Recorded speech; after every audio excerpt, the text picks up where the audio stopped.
One of the beauties of working with mats is you have the freedom to either be able to work one-on-one or expand it to however many people there are. I have the client stand, and if I'm there too, then I'll also stand. But it's not necessarily, and I really want to emphasize this, it's not necessarily to get the typical kind of representative download or information. That's not my first purpose for standing on a mat. It's for them to experience the pattern, the angle, and experience the sensation of that element's presence there. It's really important. It's not about downloading as much information as possible so that this person's field will change. That's not what my goal is. So if you make it three-dimensional rather than just two-dimensional on the floor, people can see pattern much more and see and experience how it feels and therefore how they want that map to change. So just remember all of this, I really homed into all of this because I could not rely on representations. So this is not dependent on representations to still have really powerful experiences. If you get that, that's frosting on the cake. That's wonderful. I'm not saying don't use them.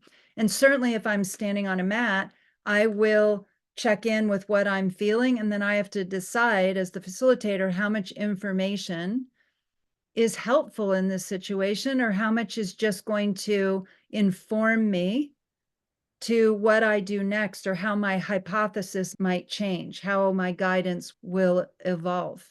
That view that the field is something that is out there and that we can tap into it on behalf of people or not on behalf of people is a different view than I want to see where I stand in relation to XYZ, whatever, and how that is influencing me and what I want to do about it. It's a really different approach. It seems like it's the same thing, the parts and pieces, perhaps seems like a subtle but a significant difference. This gives us an opportunity to do really transformational work without having to go into basically being a medium for other people and dealing with that dicey business about, am I allowed to enter them? Do I want them entering me? Because let's face it, representing, you merge with what it is you're allowing to feel. Does anybody disagree with that? And the beauty is you can unmerge with it most of the time, unless perhaps there's a resonance that's personal enough that it sticks in some way, or, or it's particularly pernicious or something like that. And representations give the great gift of recognizing, wow, this is so natural. We can come in and out of anything and anyone like that. It's so normal and natural. But that's not what I'm talking about or what we're really about here. That's an added, like I said, that's frosting on the cake. But ultimately, this is about how are my internal body maps mapping these relationships, and are they good for me? Do they feel good to me? How do I want them to be? How do I want to shift them? And if that shifts the other people, because ultimately we shift within ourselves in relation to those people, which can have a magical effect in ways that we can't ever know how much came from that and how much came from, what they ate for breakfast. I mean, there's just no way to know. But we can definitely feel within ourselves that having that person smack in front of me feels completely different than having them in another placement that I've been able to do or to even see that I prefer because of what I've allowed to shift in my body. It really is like body work. It really is like deep tissue body work. Sure, I'd love to have 360 range of motion in my shoulder, but what do I need to do in order to get that? There's some scar tissue in there. There's some amnesia. There's some nerve amnesia in there. I've forgotten that I can move in certain ways. There might be a muscular issue.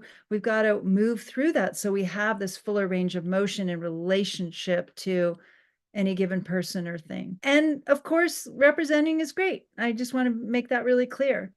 but it's an adjunct. I realize this can be disturbing, or I don't know, is it unsettling, disturbing, irritating, angering, cool? What is your feeling, Barb, since you've been the longest in constellation work, I think, of anybody here? I'm amazed. I've been working with this woman for several months and just, a really difficult relationship with her mother who has passed. And it came up again, and I went, oh gosh, okay. So I just had her put a mat down for herself and her mother, and go back and forth. And it was so interesting when she was on her mother. And of course, I kind of explained that this is going to be your internalized experience of your mother, right? We're just going to bring it out. And it was amazing because she actually felt in her own body that this relationship with her mom, which she experienced as critical and not warm at all, had nothing to do with her, that her mother was so shut down that she didn't want to feel anything. Jewish family, close to the Holocaust, right? And then when she experienced herself in relationship to her mother, she really felt how her over feeling was an irritant to her mother, but the feeling that she was doing, she was actually doing because her mother couldn't. And she Yeah. said the words, I do this for you, Mm, and it had yeah. so much more impact than any of the times I've said it in the role. So that was very enlightening to me.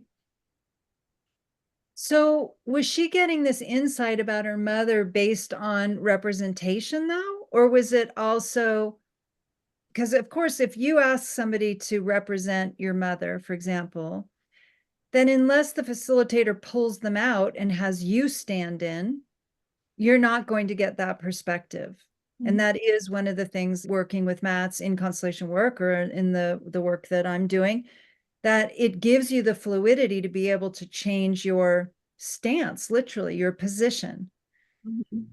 And most constellation facilitators I've seen don't tend to bring in the client until the very end to experience the resolution, you could say, or the new state based on what these representatives have all gone through, right? Yeah. This is very much like the client is participating all along the way. And again, being the agent of change in it. They're the ones metabolizing, feeling, exploring, reckoning with what they're feeling, what they want to feel, what they're going to do about it. I say that regularly to clients. What do you want to do about it? They don't like something. I'm like, okay, what do you want to do about it? Cool. And which is a huge revelation for them to go, oh, you mean I can do something? I don't have to wait for somebody else out there to. Yeah, and to me it felt very different from, I almost never have a client represent themselves because I just have a very deep experience of having somebody else move that trauma and then getting the shift in myself. But yeah, I didn't feel like she was representing. I felt like she was experiencing her own map. Yeah, This is my map of my mother. awesome. And this is my map of myself in relationship to my mother. And through that experience, there was a lot of clarity for her. Mm-hmm. Mm-hmm. Yeah, that's great. So happy. Sounds like it didn't take a whole lot of time either. No, Yeah. considering considering the months of work that we've been doing. It was like, oh, okay. That was, I mean, it was very enlightening for me to realize that putting the client in and engaging the client's body in the process Mm, is really important. awesome. It sounds like what you're saying is that just using two positions and being able to toggle back and forth was enough for that breakthrough.